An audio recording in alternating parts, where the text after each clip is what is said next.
Lejos del concepto idealizado que hoy tenemos acerca de los templarios, esos caballeros poderosos y enigmáticos, lo cierto es que la vida de los monjes soldados era mucho más dura de lo que imaginamos.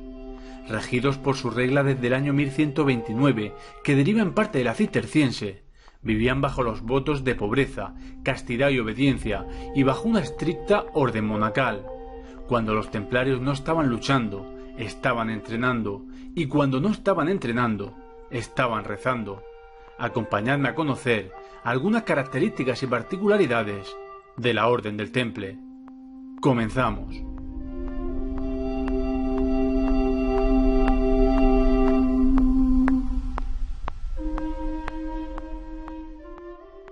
Como vimos en un capítulo anterior, a diferencia de otras órdenes como los hospitalarios, que requerían de un linaje noble contrastado por generaciones, inicialmente la Orden de los Pobres Caballeros de Cristo y del Templo de Salomón tenía como únicos requisitos para la incorporación de los novicios estar limpio de lepra, epilepsia o enfermedad contagiosa, y no haber sido expulsado de ninguna otra orden monástica.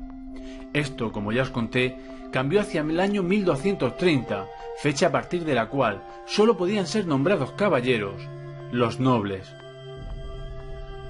Esta mano abierta inicial los dotó de suficientes efectivos para convertirse en la orden más poderosa de la época, pero lejos de lo que nos pueda parecer hoy día, la dureza de la vida de estos monjes era tal que en la propia ceremonia de admisión se les advertía de la siguiente forma: pocas veces haréis lo que deseéis. Si queréis estar en la tierra de allende los mares, se os enviará a la de Aquende, o si queréis estar en Acre, se os mandará a la tierra de Trípoli, o a Antioquía, o a Armenia, o se os enviará a Pouille, o a Sicilia, o a Lombardía, o a Francia, o a Borgoña, o a Inglaterra, o a muchas otras tierras donde tenemos casas o posesiones, y si queréis dormir, se os hará velar, y si alguna vez deseáis velar, se os mandará a reposar a vuestro lecho.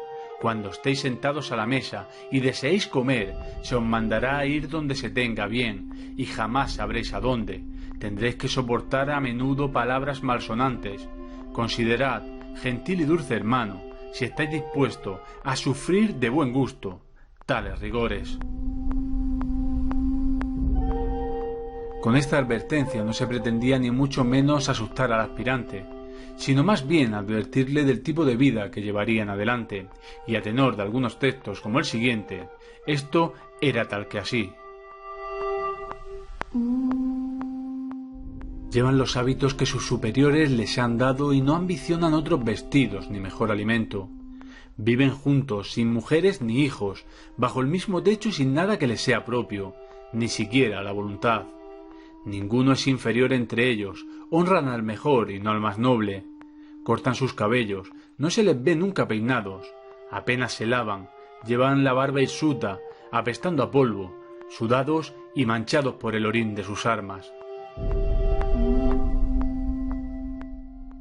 Estas afirmaciones de la época puede que no sean totalmente exactas, ya que en la regla de la orden se insiste en la higiene del templario, aunque entre sus enemigos musulmanes siempre tuvieron la fama de oler mal, algo que extrañaba mucho a los sarracenos, que solían ser por costumbre algo más aseados. De este mismo texto se extraen también varios datos muy interesantes, el hecho de que fueran iguales entre ellos independientemente de su linaje. Esto es algo inusual en la Edad Media y explica el hecho de que los monjes renunciaran a sus apellidos, conociéndoseles únicamente por sus nombres de pila, a excepción de algunos maestres a los cuales sí que se les conoció por su ascendencia. También se deja ver en ese texto que no tenían posesiones, se solía decir que ni siquiera su manto les pertenecía. En su manto, por cierto, desde el año 1147, lucían sobre el hombro derecho la cruz bermeja, otorgada por el Papa Eugenio III, con las siguientes palabras: para que este signo triunfante les sirva de broquel y haga que jamás vuelvan la espada a ningún infiel. Aunque el imaginario colectivo nos lo han vendido con largos cabellos, lo cierto es que solían ir con la cabeza rapada y la barba descuidada. Lo común era que fueran siempre en parejas, y es curioso porque tenían la obligación de delatar en capítulo general los pecados de su compañero.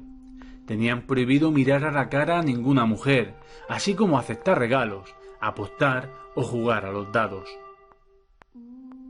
Debían comer en silencio, algo que por cierto hacían bastante bien, ya que comían carne 3 veces por semana, costumbre poco común en la época, pero que era de suma importancia para la orden, ya que los monjes debían de estar fuertes y listos para el combate. La orden dividía su administración en bailías, prioratos, encomiendas y provincias. Al frente de cada provincia, que solía coincidir aproximadamente con los territorios de los reinos del momento, se encontraba un maestre provincial.